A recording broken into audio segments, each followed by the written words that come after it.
مسجد کے قریب ادھر ادھر گھومنا شروع کر دیا۔ تیسرے روز ایک درویش کو بطریقے بزرگانہ نماز پڑھتے دیکھ کر اس کے پاس گئے اور فرمایا تم میری بیٹی کے ساتھ شادی کر لو۔ بولا آپ کو شاید علم نہیں، میں بہت غریب اور مفلس اور تہی دست ہوں، بھلا میں کہاں شادی کر سکتا ہوں، کون مجھے اپنی لڑکی دے سکتا ہے؟ تیرے پاس صرف 3 درہم ہوں تو بھی میں اپنی بیٹی کو تیرے عقد میں دینے کو تیار ہوں۔ ان میں سے 1 درہم کی خوشبو، 1 درہم کی شیرینی اور صرف 1 درہم مہر کے لیے بہت کافی ہے۔ چنانچہ آپ نے صرف 3 درہم میں ہی اپنی لکھتی جگر کی شادی اس درویش کے ساتھ کر دی۔ دلہن فقیر کے گھر جو پہنچی تو اس نے دیکھا ایک مٹی کے برتن میں خوش روٹی کا ایک ٹکڑا پڑا ہوا ہے۔ پوچھا سرتاج من یہ روٹی کیسی ہے؟ بولا یہ کل کی بچی ہوئی ہے اور اس لیے رکھی ہے کہ اسے آج کھاؤں۔ دلہن نے اسی وقت باپ کے گھر جانے کی تیاری شروع کر دی۔ فقیر نے کہا میں تو پہلے ہی سمجھتا تھا بادشاہ کی لڑکی موجہ سے فقیر کے یہاں ہرگز گزارا نہ کر سکے گی۔ بولی میں آپ کی عسرت اور ناداری سے پریشان ہو کر باپ کے پاس نہیں جا رہی، بلکہ آپ کے ضعف یقین نے مجھے منصرف کر دیا ہے۔ آپ کی حالت تو یہ ہے کہ اللہ پر روزی کے لیے بھی یقین نہیں رکھتے۔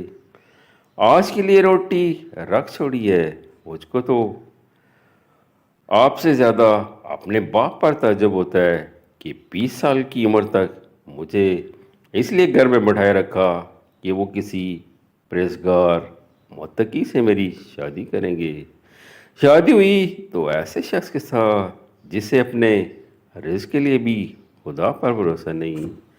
درویش بھی کامل تھا، یہ سن کر بہت متغیر اور متفکر ہوا۔ بولا عزیز دلہن آخر اس کا کوئی کفارہ ہے؟ بولی یہی کہ یا تو مجھے گھر میں رکھیے یا اس روٹی کو۔ اللہ کا فضل و کرم دیکھیے، اللہ تعالیٰ نے حضرت شجاع رحمۃ اللہ علیہ کو بادشاہت بھی عطا کی اور رائے طریقت کی شاہسواری بھی دی اور اولاد بھی ایسی دی جس پر دنیا فخر کر سکتی ہے۔ آپ کے وصال پر خواجہ علی میر جانی کا یہ طریقہ عمل تھا کہ وہ آپ کی قبر مبارک پر کھانا لے کر جاتے، وہیں غریبوں کو روٹیاں تقسیم کرتے۔ اسی طرح ایک روز آپ کھانا تقسیم کرنے کے لیے مزار مبارک پر گئے تو وہاں کوئی نہ تھا۔ دعا مانگی الہی کوئی مہمان بھیج دے تاکہ میں اسے کھانا کھلاؤں۔ قریب ایک مسجد کی اس کی طرف سے اسی وقت ایک کتا نمودار ہوا۔ خواجہ علی نے اس کتے کو للکار کر بھگار دیا۔ ندا آئی اور قبر سے آواز سنی کیوں خواجہ تیری اس دا پر ایک کتا بھیجا گیا جو تیرا مہمان اور تیری طرح اللہ کی مخلوق تھا، تو نے اسے کتا سمجھا، مگر یہ نہ جانا کہ وہ خود بخود پیدا نہیں ہو گیا، اسے بھی روزی دینے والا وہی ہے جو تجھے روزی دیتا ہے۔ اور جیسے سن کر بہت گھبرا گئے، کتے کی تلاش میں نکلے، بہت تلاش کیا نہ ملا تو آپ اسے ڈھونڈنے کے لیے جنگل کی طرف گئے۔ کیا دیکھتے ہیں ایک گرے درخت کے نیچے وہی کتا اپنی آنکھیں بند کیے ہوئے لیٹا ہوا ہے۔